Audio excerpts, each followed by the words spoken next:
आज का हमारा नया टॉपिक है वैद्युत द्विध्रुव। इसे इंग्लिश में बोलते हैं इलेक्ट्रिक डाइपोल। Electric dipole. तो हमारा आज का नया टॉपिक वैद्युत द्विध्रुव। वैद्युत द्विध्रुव वह निकाय या सिस्टम है जिसमें दो बराबर परंतु विपरीत प्रकृति के बिंदु आवेश एक दूसरे से अल्प दूरी पर स्थित होते हैं। किसी एक आवेश तथा दोनों आवेशों के बीच या अल्प की दूरी के गुणनफल को वैद्युत द्विध्रुव का आघूर्ण कहते हैं। इसे P से व्यक्त करते हैं। मतलब दोस्तों, जैसे कि कोई दो बराबर आवेश हैं और क्या वो प्रकृति में विपरीत हो, जैसे एक नेगेटिव तो एक पॉजिटिव, और ये दोनों क्या हो दोस्तों, अल्प दूरी यानी 2L मीटर की दूरी पर स्थित हो। तो दोस्तों इनके बीच, अगर हम इनके बीच देखें तो एक बिंदु P मान लेते हैं। तो दोस्तों ये देखिए कि एक आवेश, इन दोनों में से एक आवेश और इनके बीच की दूरी के गुणनफल को क्या कहते हैं, वैद्युत द्विध्रुव करते हैं। दोस्तों ये क्या हो गई, ये P बिंदु नहीं बल्कि ये है डाइपोल। इसे P से प्रदर्शित करते हैं, वैद्युत द्विध्रुव का आघूर्ण। तो ये P क्या होगा, वैद्युत द्विध्रुव का आघूर्ण हो गया, जिसकी डायरेक्शन बता रहा है। डायरेक्शन अभी आपको हम आगे बताएंगे। तो P इक्वल टू क्या हो जाएगा, Q, यानी एक आवेश, दोनों में से एक आवेश। ये साइन नहीं किया है, मतलब इसे ये नहीं कह रहा है कि प्रकृति बताइए, बस ये कह रहा है कि एक आवेश तथा इनके बीच के अल्प दूरी यानी 2L। तो P इक्वल टू 2QL, यही फार्मूला हो गया, यही इनका वैद्युत द्विध्रुव का आघूर्ण होता है P। देखिए दोस्तों, Q का कूलाम होता है और L का मीटर, तो इसका मात्रक क्या हो गया, कूलाम इंटू मीटर, इसका मात्रक हो गया। बीमा देखेंगे दोस्तों, P की बीमा अगर देखेंगे, P की बीमा क्या होगी दोस्तों, कूलाम आपको बता चुके हैं बार बार, Q इक्वल टू IT, ये हो गया, T हो गया, तो यहाँ पर हो जाएगा AT, और मीटर लंबाई तो L। इसे इस फॉर्म में भी लिख सकते हैं या इसे LTA फॉर्म में भी लिख सकते हैं। ठीक है दोस्तों, अगर P की दिशा देखनी चाहते हैं तो देखिए P की दिशा दोस्तों, ये दिशा होगी द्विध्रुव की अक्ष के ऋण आवेश धन, यानी निगेटिव टू पॉजिटिव। ठीक है, निगेटिव टू पॉजिटिव, इसीलिए यहाँ पर डायरेक्शन को दिखाया गया है। दोस्तों यहाँ पर वेक्टर फॉर्म बता रहा है, इसका मतलब P जो है, ये जो P है ये एक सदिश राशि है। क्या है दोस्तों, ये सदिश राशि है। ठीक है, उदाहरण के लिए हम जैसे दोस्तों देखें कि यस को देखें दोस्तों, तो ये H प्लस और Cl से मिलकर बना होता है। तो देखिए ये भी द्विध्रुव आघूर्ण में बढ़ चुका है, माने पॉजिटिव निगेटिव चार्ज में समान आवेश है। देखिए मात्रा तो समान है लेकिन प्रकृति विपरीत है। तो यहाँ पर अब ये हो गई H प्लस Cl, तो ये Cl इसके उदाहरण है। जल भी है, याद रख लीजिए, उदाहरण लिखने का काम देंगे बोर्ड एग्जाम में। HBr हो गए, NH3 हो गया और CH4 भी हो गया इसका उदाहरण। तो इस तरह से ये वैद्युत द्विध्रुव के कुछ उदाहरण रहे। हम आपको पहले भी बता चुके हैं कि जो अणु होता है दो या दो से अधिक परमाणुओं के मिलने से बनता है, और परमाणु में जानते हैं नाभिक धनावेशित, इलेक्ट्रॉन ऋणावेशित होते हैं। ठीक है दोस्तों, आपको ये भी बता चुके हूँ कि कुछ अणुओं में परमाणुओं के नाभिक व उनके इलेक्ट्रॉनों की व्यवस्था इस प्रकार होती है कि अणु एक सिरे पर धनावेश तथा उतने पे ही ऋणावेश होता है, यानी उसका नेट आवेश कितना होता है, 0 रहता है। और इस प्रकार के अणु क्या होते हैं, वैद्युत द्विध्रुव होते हैं। नेट आवेश इसका देखिए दोस्तों, यहाँ पर क्या होगा, अगर नेट आवेश की बात किया जाए यहाँ पर, तो यहाँ पर नेट आवेश दोस्तों 0 होगा, क्योंकि पॉजिटिव निगेटिव मिलकर तो 0 कर देते हैं। ठीक है, तो हम आपको बता चुका हूँ। तो ये परमाणु में धन आवेशों का केंद्र ऋण आवेशों के केंद्र परस्पर संपाती होते हैं, अतः परमाणु वैद्युत द्विध्रुव नहीं होता है। आपको हम बता चुका हूँ कि परमाणु वैद्युत द्विध्रुव नहीं होता है। परंतु यदि परमाणु को विद्युत क्षेत्र में रख दे तो वह धन और ऋण आवेशों में एक दूसरे पे अगर हम इसे क्या कर दे, परमाणु को विद्युत क्षेत्र में रख दे तो अपने पॉजिटिव निगेटिव यानी द्विध्रुव के रूप में आ जाता है, प्लस पॉजिटिव निगेटिव के रूप में दो डाइपोल के रूप में आ जाता है। डाइपोल यानी द्विध्रुव, यानी दो ध्रुव हो जाते हैं इसके। तो इस तरीके से दोस्तों ये क्या हो जाता है, ये आपके वैद्युत द्विध्रुव हो जाते हैं। ठीक है, तो ये आपका उदाहरण रहा कुछ, इन उदाहरणों को आप याद रख लीजिएगा। CH4 HCl H2 HCl जैसे कुछ उदाहरण हैं, और P की दिशा भी है, और P सदिश राशि है, फार्मूला 2 QL, इसका मात्रक कूलम्ब मीटर, और बीमा LTA, और वैद्युत द्विध्रुव का आपको बता चुका हूँ। ठीक है, अगला टॉपिक, वैद्युत द्विध्रुव के कारण उत्पन्न विद्युत क्षेत्र की तीव्रता, intensity of electric field due to an electric dipole. यानी अब पहला है हमारा अक्षीय स्थिति। ये दो प्रकार का, अक्षीय निरक्षीय। तो अक्षीय स्थिति दोस्तों यानी विद्युत द्विध्रुव के कारण अक्षीय स्थिति पर विद्युत क्षेत्र की तीव्रता कैसे ज्ञात की जाएगी। अक्षीय स्थिति है तो माना कोई दो बिंदु आवेश एक दूसरे से, दो आवेश यानी -q प्लस q एक दूसरे से दोस्तों क्या हो, अल्प दूरी पर यानी 2l मीटर की दूरी पर स्थित हो, 2l मीटर की दूरी पर स्थित हो। ऐसे 2l मीटर की दूरी पर ऐसे पराविद्युतांक में स्थित हो जिसका मान k हो। इसका दोस्तों अगर पॉइंट देखें तो इसके केंद्र में माना पॉइंट बीच में O है, तो ये दोस्तों दो भागों में विभाजित हो जाएगी, ये यल इतना पार्ट और दोस्तों फिर ये यल इतना पार्ट। ठीक है, तो दोस्तों द्विध्रुव के ये द्विध्रुव बन गया, तो द्विध्रुव के मध्य बिंदु O से r मीटर की दूरी पर, कितने r मीटर की दूरी पर एक बिंदु P है एक बिंदु क्या है दोस्तों, P है, जिस पर विद्युत क्षेत्र की तीव्रता ज्ञात करें। दोस्तों देखिए ये इसके अक्ष पे है, यानी इसके डायरेक्शन में ये, तो इसलिए इसे अक्षीय स्थिति कहा जाता है। तो देखिए दोस्तों इसके कारण, इस प्लस क्यू के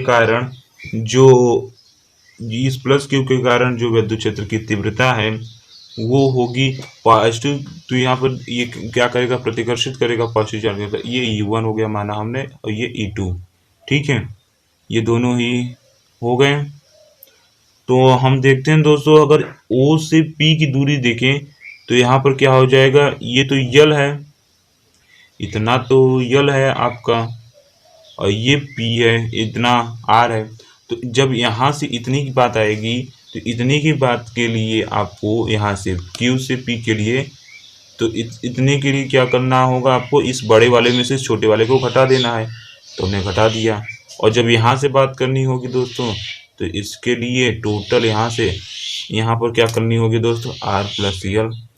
तो दोस्तों क्या करना होगा, इस प्लस Q के कारण, प्लस Q आवेश के कारण, इसके कारण बिंदु P पर विद्युत क्षेत्र की तीव्रता क्या होगी दोस्तों, देखते हैं। E1 = 1/4πε0 k, क्योंकि k परावर्तितांक में रखा हुआ है। यहाँ पर Q/R-L स्क्वायर, क्योंकि दूरी R-L है इस प्लस के। इसकी दिशा दोस्तों BP की दिशा में होगी, BP की दिशा में, और -Q आवेश के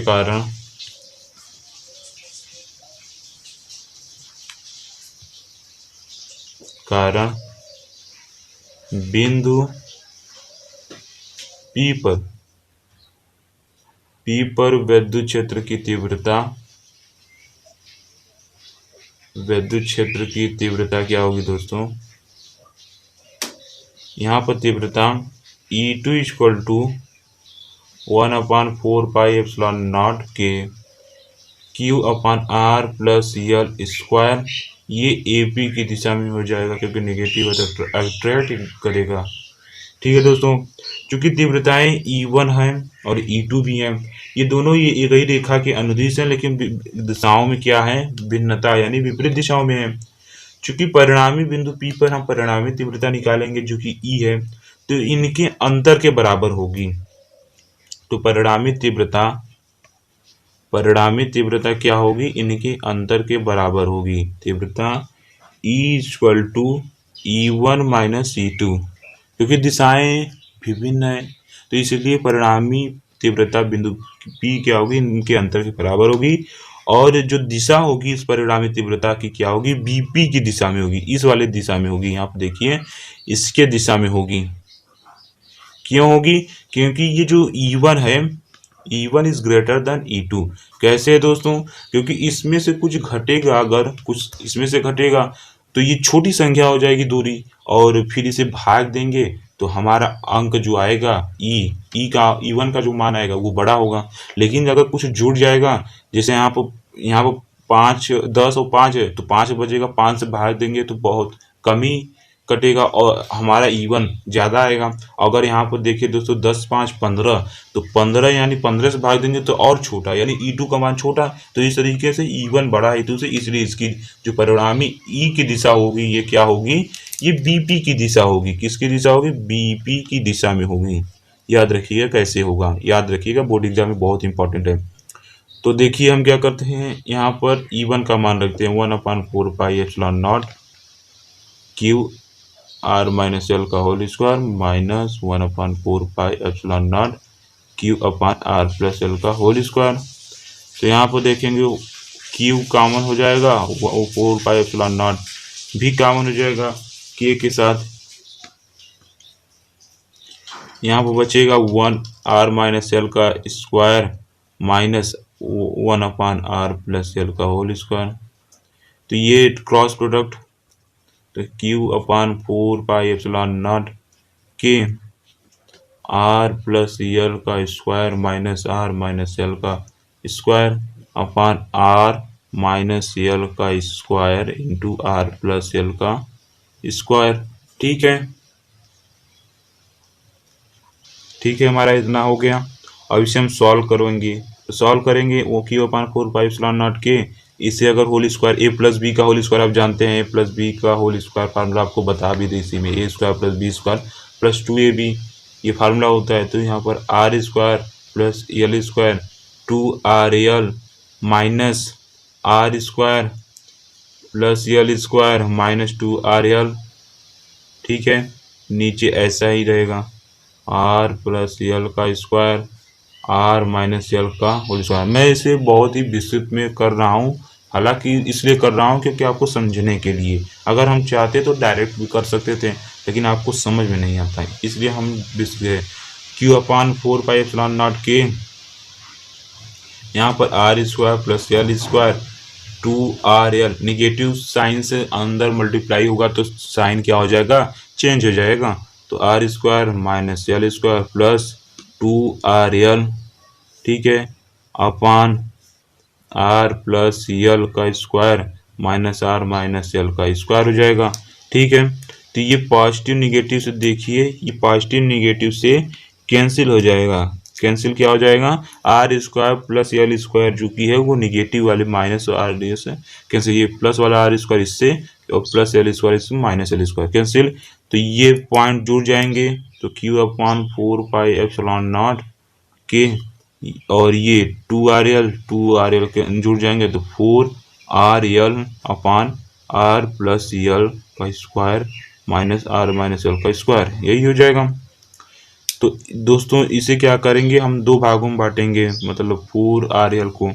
तो यहाँ पर क्या करेंगे, हम 4R में बांटेंगे, जैसे 2 हो गया, यहाँ पर R हो गया, यहाँ 2QL, इसे हम कर सकते हैं 4πε0 के, इसे कर दिया R plus L square R minus L का स्क्वायर। तो दोस्तों जो ये 2QL है, 2QL है, आप अभी फार्मूला पढ़े वैद्युत द्विध्रुव आघूर्ण P = 2QL, तो यहाँ पर इसके स्थान पर P हो सकता है, अब सीधी सी बात है। तो = 2PR, यहाँ पर 1/4πε0 के, यहाँ पर हो जाएगा R, ये हो जाएगा R square minus L square total square. ठीक है, R square minus L square और ये होल स्क्वायर, क्योंकि आप जानते हैं फार्मूला पढ़े हैं a plus B into A minus B equal to A square minus B square. Formula को याद रखिए, बहुत महत्वपूर्ण है। अब देखिए दोस्तों, हमने जो ये बनाया था चित्र, जैसे 2 पॉइंट चार्ज था, यहाँ पर मध्य बिंदु, तो यहाँ पर P था, यहाँ से ये R था और ये L था, ये भी L था, ये था ना दोस्तों। तो देखिए जो L है इससे काफ़ी छोटा है, वो बहुत ही छोटा है। तो अगर हम इसका स्क्वायर कर दें, जैसे कि क्या है, R is greater than L, R बड़ा है यल से। अगर दोस्तों इसका स्क्वायर कर देंगे आर का, तो ये बहुत ही बड़ा हो जाएगा, यल बहुत ही छोटा हो जाएगा, यानी बहुत ही छोटा छोटा, यानी इसे हम क्या कर सकते हैं, नगण्य मान सकते हैं। क्या कर सकते हैं, नगण्य। नगण्य यानी दोस्तों यल क्या करेंगे, tends to zero, L tends to zero, यानी यल के स्थान पे जीरो रख देंगे, तो आएगा क्या, 1/4 पाई एप्सिलॉन नॉट के। ये ई के बराबर है दोस्तों, ये सब ई के बराबर है। और 2 पी आर, यहाँ पर आर स्क्वायर माइनस जीरो, तो 1/4 पाई एप्सिलॉन नॉट के 2 पी आर। यहाँ पर देखिए दोस्तों जीरो, तो आर स्क्वायर 4, आर पावर 4, एक आर से यहाँ पर एक कटेगा, 3 बचेगा, तो equal to 1/4 pi epsilon naught के 2p/r³ इस प्रकार से दोस्तों हम देख सकते हैं इक्वल टू आता है हमारा फार्मूला 1/4 पाई एप्सिलॉन नॉट के 2p/r³। ये इसका मात्रक न्यूटन प्रति कूलाम होगा। ठीक है, तो इस तरीके से दोस्तों हम अक्षीय स्थिति में हम देख सकते हैं कि विद्युत द्विध्रुव के कारण, इस P यहाँ पर है, यही बता रहा है कि द्विध्रुव के कारण, विद्युत द्विध्रुव के कारण जो विद्युत क्षेत्र की तीव्रता का फार्मूला होता है अक्षीय स्थिति में 1/4 के 2p/r³। ये बहुत इंपॉर्टेंट है ये मात्रक। इसकी दिशा दोस्तों क्या होगी, तो इसकी दिशा क्या होगी, निगेटिव टू पॉजिटिव। विद्युत द्विध्रुव की दिशा में, विद्युत द्विध्रुव की दिशा में इसका मात्रक होगा। ठीक है दोस्तों, जैसा कि विद्युत द्विध्रुव में आपने दिशा देखा था, डायरेक्शन निगेटिव टू पॉजिटिव, और वैसे ही इसमें भी दिशा होगी। ठीक है, फिर हमारा दूसरा नंबर है निरक्षीय स्थिति, यानी विद्युत द्विध्रुव के कारण निरक्षीय स्थिति में विद्युत क्षेत्र की तीव्रता। तो हमने पहले अपनी देखा अक्षीय स्थिति में, अब बारी है निरक्षीय स्थिति में। तो अभी हम देख रहे हैं, ठीक है, अभी हम देख रहे हैं यहाँ पर, माना कि कोई द्विध्रुव, विद्युत द्विध्रुव माइनस क्यू, माना कोई दो आवेश माइनस क्यू और प्लस क्यू एक दूसरे से 2l मीटर की दूरी पर किसी ऐसे माध्यम में रखे हुए हैं जिसका परावैद्युतांक k है। ठीक है दोस्तों, जिसका परावैद्युतांक k है। अब दोस्तों, अब देखा जाए कि इनके निरक्षीय स्थिति में कोई बिंदु P है। जैसे दोस्तों यहाँ पर माना कोई बिंदु P है, क्या है, पॉइंट P। यहाँ पर कोई बिंदु P है, इस पर हमें क्या करना है दोस्तों, विद्युत द्विध्रुव के कारण विद्युत क्षेत्र की तीव्रता ज्ञात करनी है। तो यहाँ पर हमने माना कि इस माइनस क्यू प्लस क्यू के बीच में बिंदु O है। चूंकि O है तो ये 2l को दो बराबर भागों में डिवाइड करेगा, यल यहाँ से, एक यल यहाँ से। ठीक है, तो यहाँ पर हमने क्या किया, इस बिंदु मध्य बिंदु O से एक रेखा खींची P तक जो इसे मिलाती है एक दूसरे को। इसकी लंबाई हमने माना r। ठीक है, तो इस प्लस क्यू आवेश के कारण बिंदु P पर विद्युत क्षेत्र की तीव्रता क्या होगी, E1 होगी, E1। और माइनस क्यू के कारण बिंदु P पर विद्युत क्षेत्र की तीव्रता E2 होगी, इसकी ही दिशा में होगी। ये इसके विपरीत दिशा में, यानी AP की दिशा में हमने ये मान लिया A और B। ठीक है, तो हम देखते हैं कि इसके बीच में एक और आता है, जैसे कि यहाँ पर E परिणामी के लिए, तो ये ऐसे हो सकता है दोस्तों, ऐसे, जिसके साथ थीटा कोण बनाता है। ठीक है, ये हमने देखा। अब हम देख रहे हैं कि ये यल है, ये आर है, तो पाइथागोरस प्रमेय लगाएं तो ये यल r² प्लस यल² हो जाएगा, ये भी r² प्लस यल² हो जाएगा। ठीक है, पाइथागोरस प्रमेय आप जानते होंगे, नहीं जानते होंगे तो देख लीजिए। जैसे कि हमने देखा त्रिभुज OPB में ये कर्ण है, ये लंब है, ये आधार है, तो कर्ण बराबर PB² = OP² प्लस OB²। ये r² है, ये यल² है, तो PB², तो PB उस तरफ जाएगा, कर्णी में हो जाएगा, तो कर्णी में r² plus यल², PB = PA। PA भी इतना ही है, यानी PB और PA क्या है, बराबर है। ये दोनों एक दूसरे के क्या है, बराबर है, ये याद रखिएगा। अब इसके विषय में हम चर्चा करें, इनके विषय में थोड़ा चर्चा कर लें। तो आइए हम इनके विषय में थोड़ा चर्चा कर लें। इनके बीच में थोड़ा चर्चा करें, बहुत ही इंपॉर्टेंट फैक्ट है ये दोस्तों ई है, ये E1 है, ये ई है, E1 यहाँ पर है दोस्तों आपका ऐसे, ये E1 है आपका, ये भी दोस्तों आपका E2 है ये। तो ये दोस्तों E1 साइन थीटा, ये E2 साइन थीटा होगा। आप कक्षा 11 में ऊर्ध्व घटक क्षैतिज घटक पढ़े होंगे। ऊर्ध्व घटक को E1 साइन थीटा और क्षैतिज घटक को E2 कास्ट मतलब कास्ट थीटा से, ऊर्ध्व घटक को साइन थीटा से, क्षैतिज घटक को कास्ट थीटा से व्यक्त करते थे। प्रक्षेप गति जब आप पढ़ रहे होंगे तो प्रोजेक्शन जो मोशन होता था उसमें आप देखते होंगे इस ऊर्ध्व घटक क्षैतिज घटक को, ठीक है, इस घटक को आप देखे होंगे, ठीक है। तो E1 sine theta, E2 sine theta, ये दोनों आपस में बराबर हैं दोस्तों, ये और ये बराबर है, ये थीटा कौन बना रहे हैं। और ये दोस्तों क्या होगा, E बराबर, यहाँ पर जो E है ये E बराबर E1 cos theta plus E2 cos theta, क्योंकि दोस्तों एक ही दिशा में है, E1 cos theta E2 cos theta. तो देखिए यहाँ पर दोस्तों जो E1 साइन थीटा है और E2 साइन थीटा है, ये दोनों एक दूसरे के बराबर परंतु विपरीत है। विपरीत मतलब दिशाएं इनकी भिन्न भिन्न है।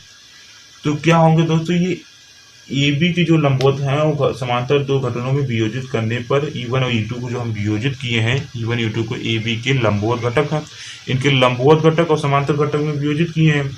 तो ये E1 और sine theta, E2 sign theta हो गए। तो ये दूसरे दोस्तों देखिए कि ये विपरीत हैं और बराबर हैं, तो एक दूसरे को निरस्त कर देंगे।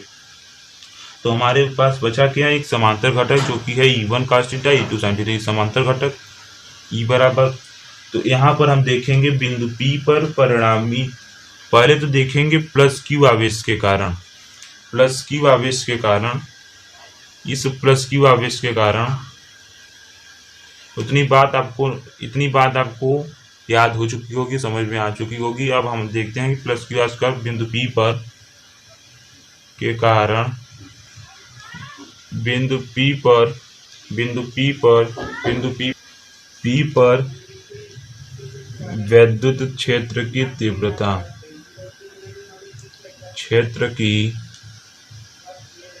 तीव्रता, ठीक है दोस्तों। तो E1 equal to 1/4πε0 Q/R plus L square, ये करड़ी में रहेंगे इनका होल स्क्वायर। इसकी दिशा क्या होगी, BP की दिशा में, यानी B से P की दिशा में। तो करणी का जब स्क्वायर करेंगे तो करणी हट जाएगा, तो हमारे पास शेष क्या बचेगा, E1 equal to 1/4πε0 Q/R plus L square, यह R प्लस L बचेगा, अंदर यहाँ पर R स्क्वायर L स्क्वायर, ठीक है। इसके बाद दोस्तों, अब माइनस Q आवेश के कारण,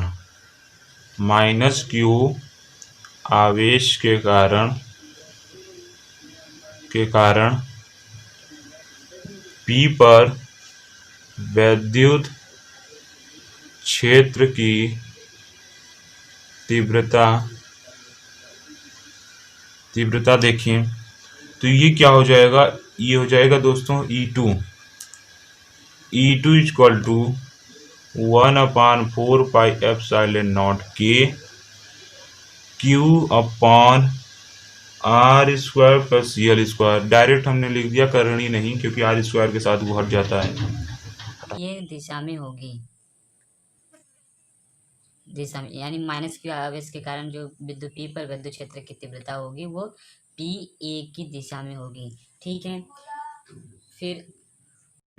फिर हम आपको बताएं पहले ही कि यहाँ पर देखिए दोस्तों कि जो E1 साइन थीटा है, E2 साइन थीटा है, ये दो घटकों में वियोजित हो गया था।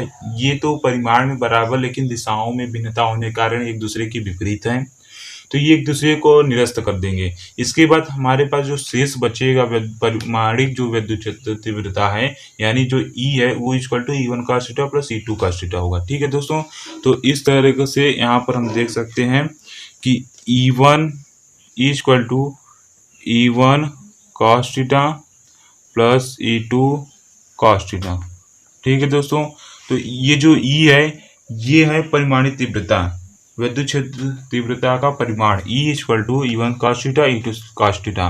तो दोस्तों देखा जा सकता है कि E1 इक्वल टू हमने जब डेरिवेशन किया था वो आया था 1/4πε0 के Q upon R square plus L square cos theta.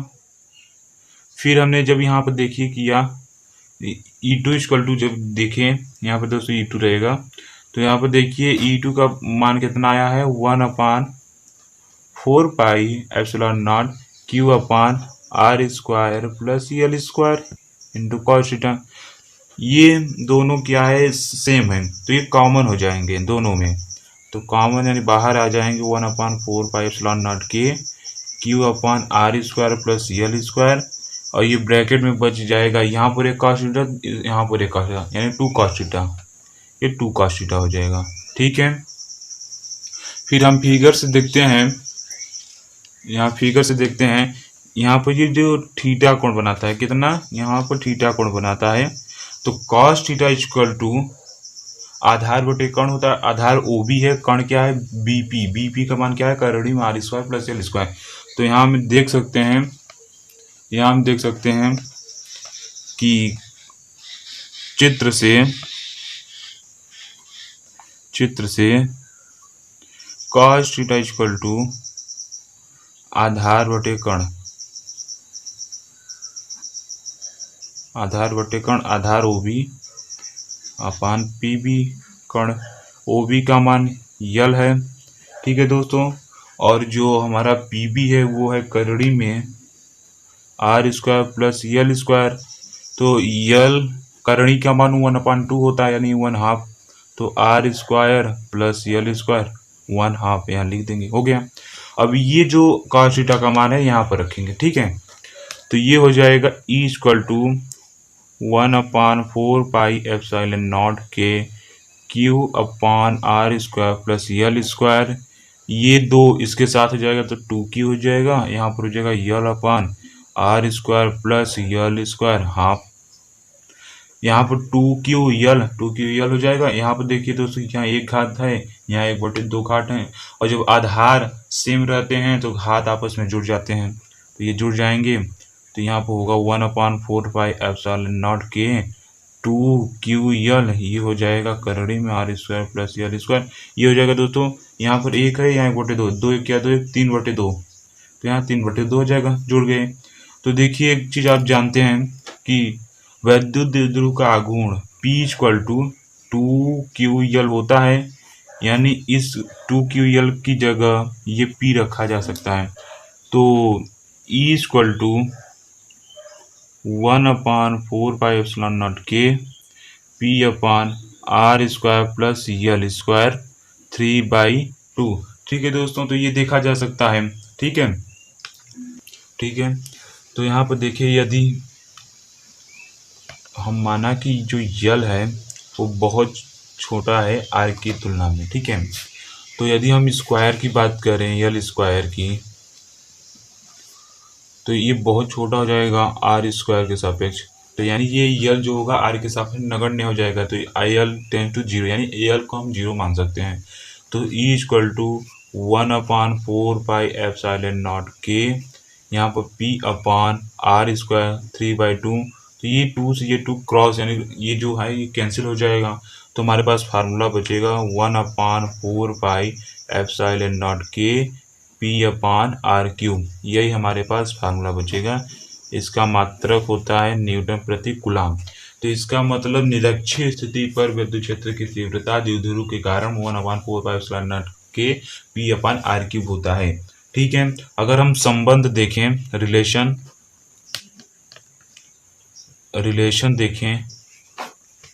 देखें किनके बीच, अक्षीय के बीच और निरक्षीय के बीच।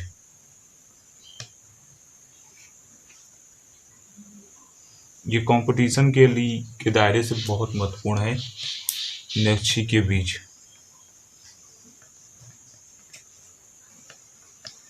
पहले हमने फार्मूला देखा कि विद्युत द्विध्रुव के कारण अक्षीय स्थिति पर विद्युत क्षेत्र की तीव्रता, तो अक्षीय स्थिति में हमने आपको बताया,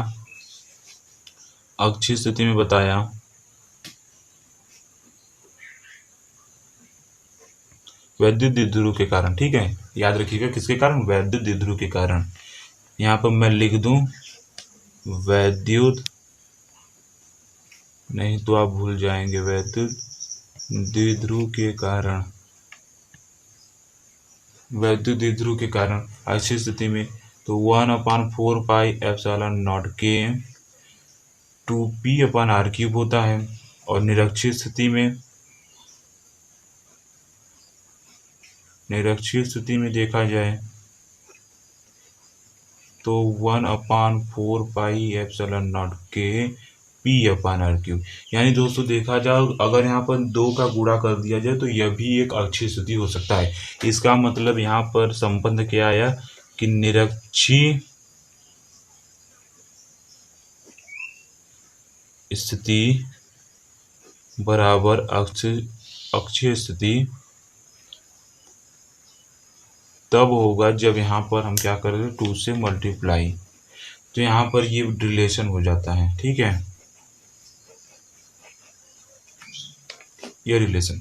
इसे इस प्रकार से भी लिख सकते हैं आप, अक्षीय इक्वल टू, याद करने के लिए अक्षीय इक्वल टू 2 क्रॉस इंटू निरक्षीय, याद रखिएगा। परीक्षा के दायरे से भी महत्वपूर्ण है, ऑप्शनल में पूछ सकता है या अति लघु में पूछ सकता है, और देखा जाए तो कंपटीशन के लिए तो बहुत महत्वपूर्ण है कि एक दे दिया वो अच्छे पूछ लिया तो आप डायरेक्ट फार्मूला निकालने लगेंगे तो वहाँ पर बहुत कठिनाई होगी, इससे आप आसानी से कर सकते हैं, ठीक है। तो ठीक है, हमने एक आपको बताया कि बिंदु आवेश के कारण विद्युत क्षेत्र की तीव्रता इक्वल टू क्या बताया था, 1/4πε0 के Q/r², यही बताया था। और वैद्युत द्विध्रुव के कारण क्या है, 1/4πε0 के 2p/r³ या p/r³, यानी ये अक्षीय के लिए। तो देखा जाए कि जो बिंदु आवेश के कारण है वह प्रोपोर्शनल है r² के, और देखा जाए जो विद्युत द्विध्रुव कारण है वो प्रोपोर्शनल है r³ के।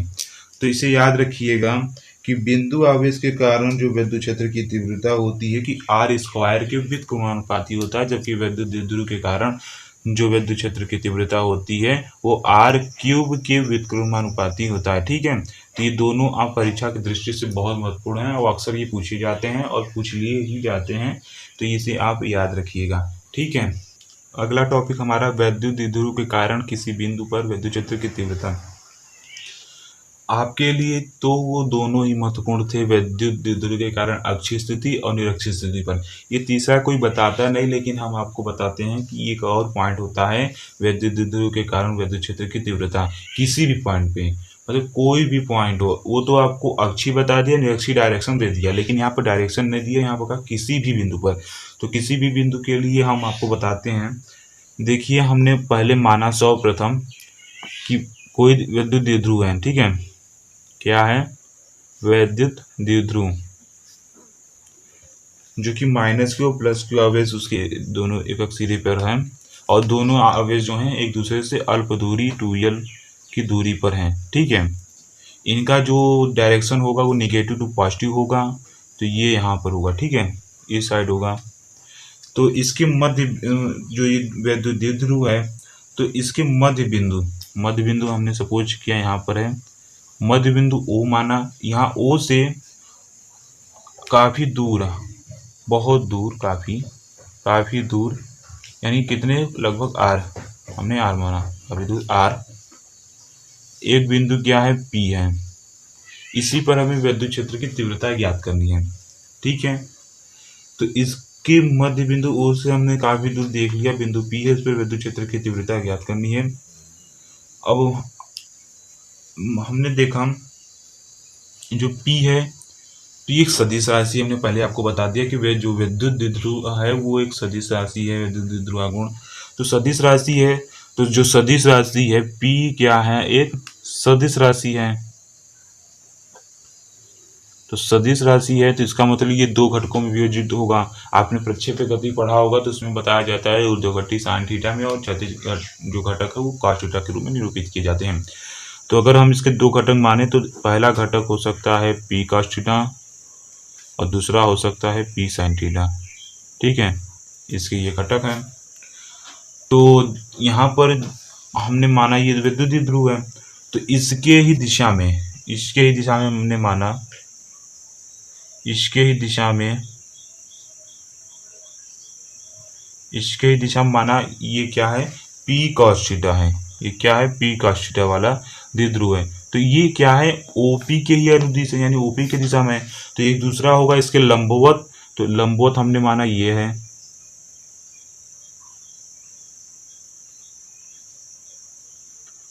लंबवत माना ये P sin थीटा है। क्या है ये P sin थीटा है, जो कि OP की ये क्या है, लंबवत है। तो P cos थीटा यानी P cos थीटा के कारण जो बिंदु P है इस पर विद्युत क्षेत्र की तीव्रता क्या होगा, E1 होगा, यानी इसी के दिशा में यहाँ पर हो गया E1। और OP के कारण जो इस बिंदु P पर विद्युत क्षेत्र की तीव्रता होगी वो क्या होगी, E2। तो हमने माना इस साइड, तो E2 होगी। ठीक है, यहाँ पर इतना हो गया। तो यहाँ पर देखा जा सकता है, तो इसके बीच एक परिणामी विद्युत क्षेत्र की तीव्रता होगी। क्या होगी, परिणामी विद्युत क्षेत्र की तीव्रता। ठीक है, हमने थोड़ा सा ये सही नहीं बनाया है, ये बराबर होंगे ये आमने सामने के। ठीक है, तो यहाँ पर क्या होगा, परिणामी विद्युत क्षेत्र की तीव्रता होगी। तो जो परिणामी विद्युत क्षेत्र की तीव्रता, परिणामी विद्युत क्षेत्र की जो तीव्रता होगी E=E1 प्लस E2, यही होगा। ठीक है, तो देखा जाए जो P cos थीटा है वो क्या है, अक्षीय स्थिति पे है, इसी की अक्ष पे है ना। और जो P sin थीटा है देखिए इसके निरक्षीय स्थिति पर है। तो हम देखते हैं P cos थीटा के कारण विद्युत क्षेत्र की तीव्रता जो कि अक्षीय स्थिति पर है। यहाँ पर लिख देता हूँ मैं, P cos थीटा के कारण विद्युत क्षेत्र की तीव्रता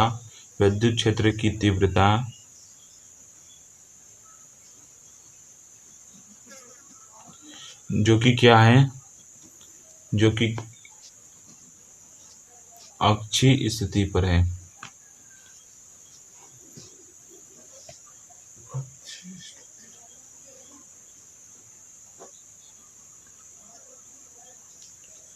तो इसके कारण विद्युत क्षेत्र की तीव्रता E1=1/4πε0 के, अक्षीय है इसलिए 2p हो जाएगा cos थीटा अपॉन r³। अब देखा जाए P sin थीटा के कारण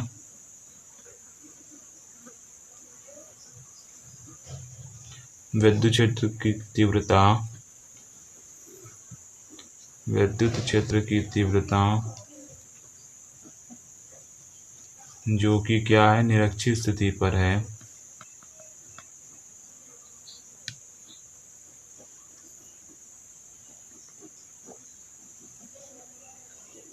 तो इसके कारण क्या हो जाएगा, E2=1/4πε0 के P sin theta upon r³। तो इस E1 और E2 का मान यहाँ पर हम रख देंगे। ठीक है, तो यहाँ पर मान रख देंगे। तो यहाँ पर मान रखने के बाद क्या हो जाएगा, E=1/, तो जो परिणामी होगा इन दोनों के बीच, देखिए यहाँ पर ये परिणामी वाला ये हो जाएगा करड़ी में E1 का स्क्वायर प्लस E2 का स्क्वायर।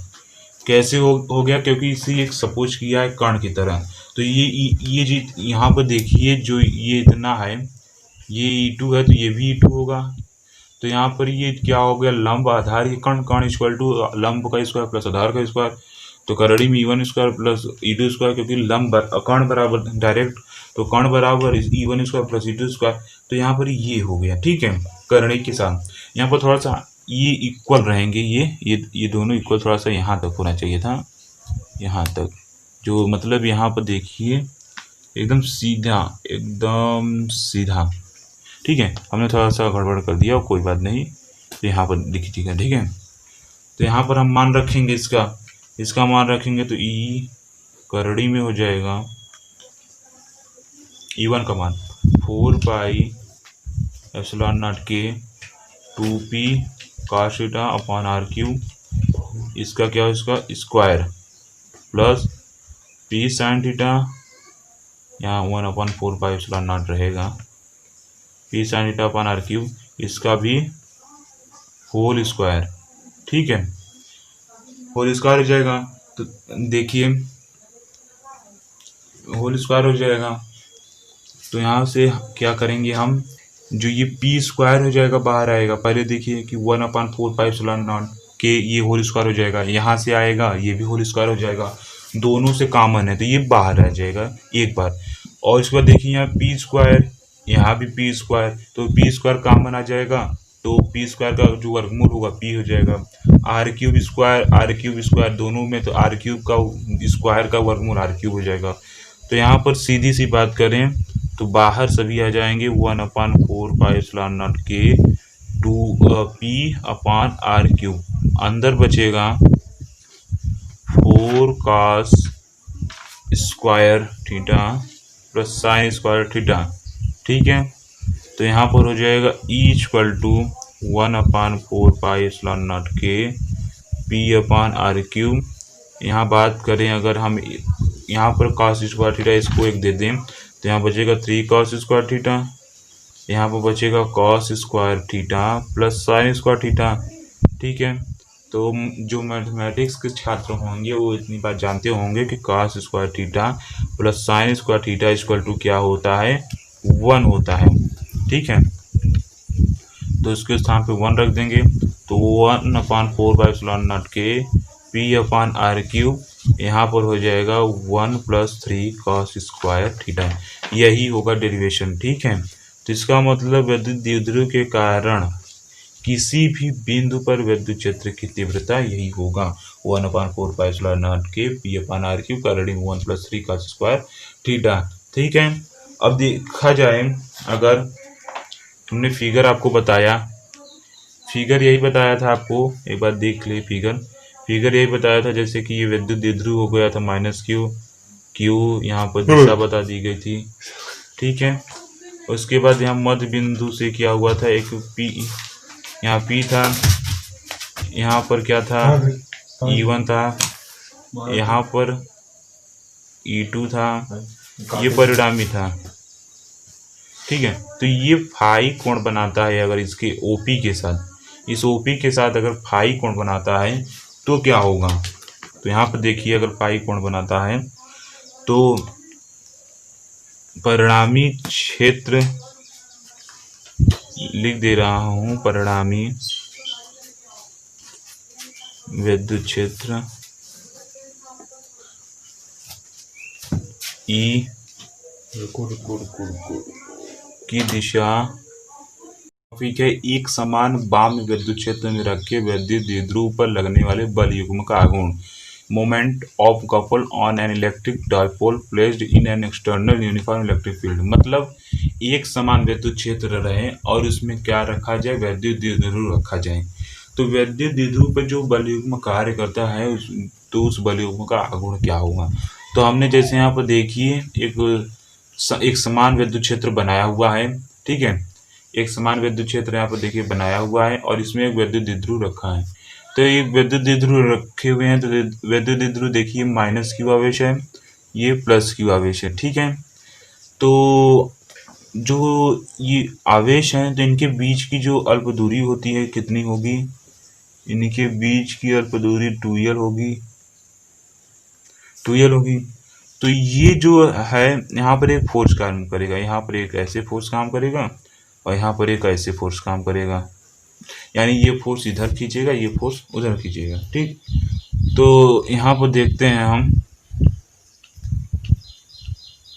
यहाँ पर ऐसे हम कर दिए, तो अगर यहाँ पर थीटा ऐसे मान लें, यहाँ पे तो 90 होगा, इतनी बात याद रखिएगा, 90 होता है डायरेक्ट, ये थीटा मान लिए। तो यहाँ पर हमने जैसे कि ये क्या होगा, ये 2l sin थीटा होगा, ये पूरा 2l sin थीटा होगा, ये इतना कैसे होगा देखिए।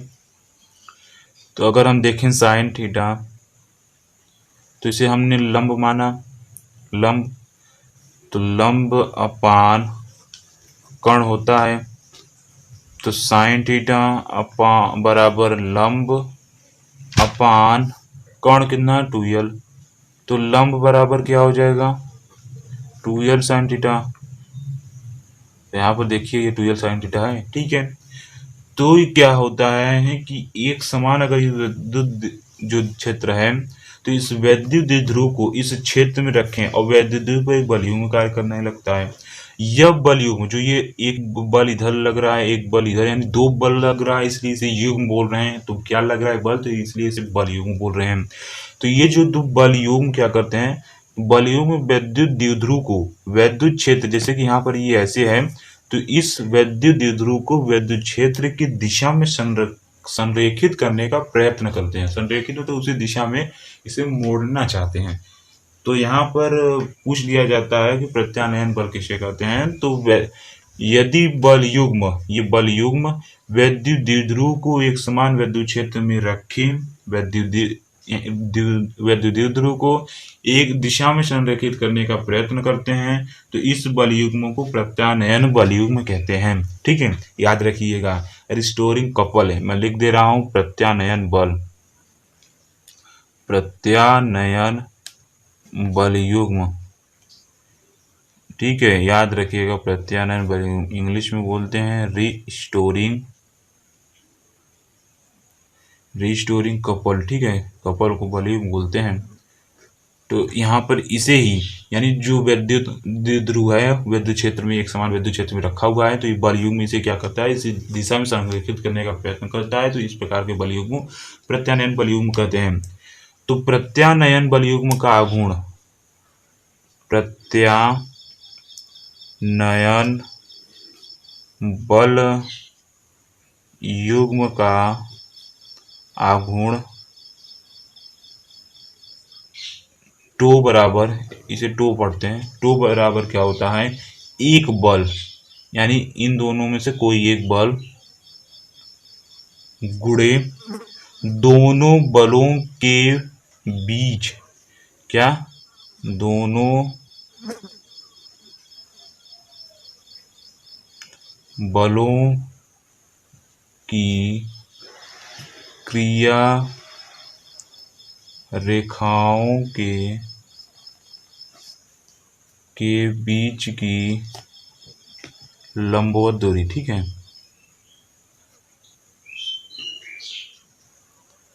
यानी कि एक बल और इन दोनों बल रेखाओं के जो कार्य करता है, तो इनके बीच जो लंबवत दूरी है, यानी लंबवत दूरी यही है, इसका मल्टीप्लाई कर देना है। तो टो बराबर क्या हो जाएगा,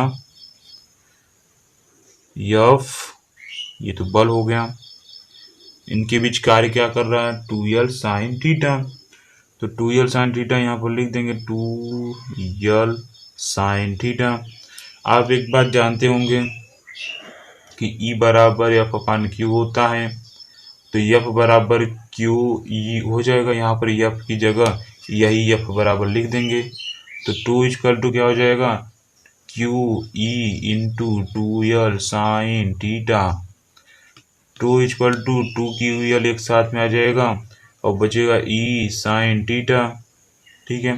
टू बराबर आप जानते होंगे वैद्युत द्विध्रुव का आघूर्ण P बराबर 2QL होता है, तो इस QL की जगह ये P रखा जा सकता है, तो P E साइन थीटा, ठीक है। यही होता है बल युग्म का आघूर्ण, इसका मात्रक न्यूटन इंटू मीटर होता है, ठीक। अगर हम सदिश रूप में देखें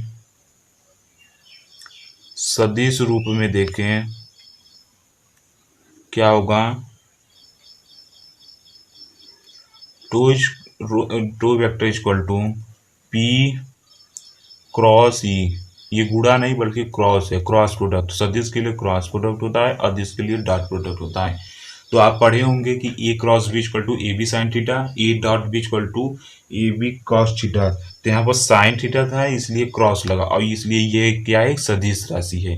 बल युग्म क्या है, एक सदिश राशि है, ठीक है। अब हम देखते हैं कुछ स्पेशल कंडीशन, यानी विशेष स्थितियां देखते हैं कि जैसे कि टाउ बराबर पी ई साइन थीटा हमने डेरिवेट कर लिया फार्मूला को। अब हम कुछ स्पेशल कंडीशन देखते हैं कि जैसे कि जो बल युग्म है वैद्युत क्षेत्र की दिशा के समांतर क्षेत्र की दिशा में रखा जाए, मतलब कि जो वैद्युत द्विध्रुव है, इलेक्ट्रिक डाइपोल है, वो इलेक्ट्रिक जो वो है फील्ड है उसके दिशा में रखा जाए, उसके समांतर रखा जाए, तो थीटा बराबर 0 यानी 0 अंश कोण बनाएगा, तो यहाँ पर 0 रखा जाएगा, तो tau equal to P E sine 0। आप जानते होंगे जो मैथ के बच्चे होंगे साइन 0 का मान 0 होता है, तो टाउ इक्वल टू 0 यानी कोई भी बलयुग्म कार्य नहीं करेगा उस कंडीशन में। दूसरी अगर कंडीशन देखें, थीटा यानी जो वैद्युत द्विध्रुव है वो क्या किया जाए, वैद्युत क्षेत्र के लंबवत रखा जाए, तो थीटा बराबर 90 अंश। तो क्या होगा इस कंडीशन में, theta equal to P E sine 90। तो जो बच्चे होंगे मैथ के वो जानते होंगे साइन 90 इक्वल टू 1। ऐसा नहीं है कि मैथ के ही जाने, बायो के भी जान सकते हैं, क्योंकि बायो वाले भी कि मैथ से कम नहीं होते हैं।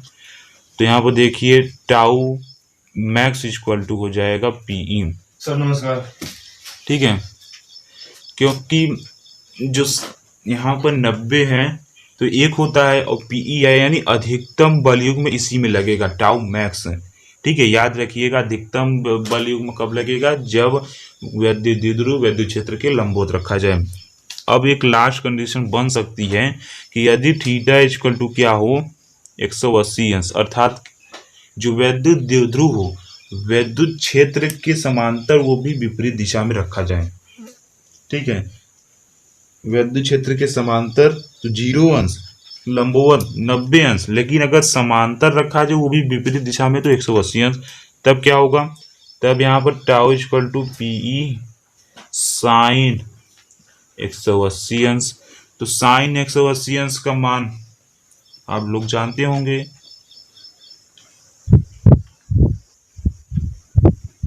ठीक है, साइन 180 अंश का मान क्या होता है, 0 होता है। तो टाउ इक्वल टू 0, इसमें भी बलयुग्म कार्य नहीं करेगा। इसका मतलब हमने देखा कि बलयुग्म तो आघूर्ण tau equal to PE sine theta हो गया, इसका मात्रक भी देख लिया, न्यूटन इंटू मीटर।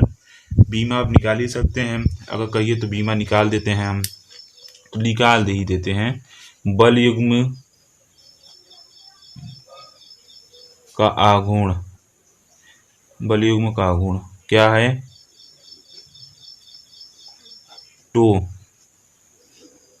की बीमा डायमेंशन, मात्रक पहले लिखते हैं क्या है, न्यूटन इंटू मीटर।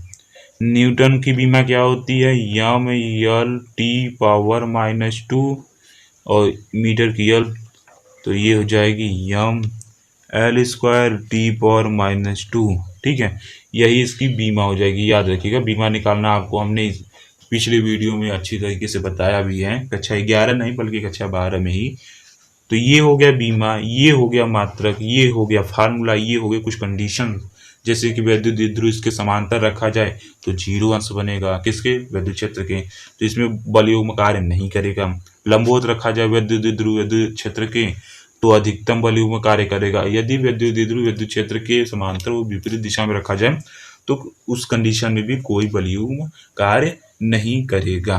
ठीक है, यही हमारा वीडियो था। अगर हमारा वीडियो आपको अच्छा लगेगा तो आप हमारे वीडियो को लाइक शेयर एंड कमेंट जरूर करिए, हमारे चैनल को सब्सक्राइब करना ना भूलें और बेल आइकन को जरूर दबाएं, जिससे हमारा अगर अगले वीडियो को हम बनाएं तो आप तक जल्दी से जल्दी वो पहुंच सके। अपना ध्यान रखिएगा। जय हिंद।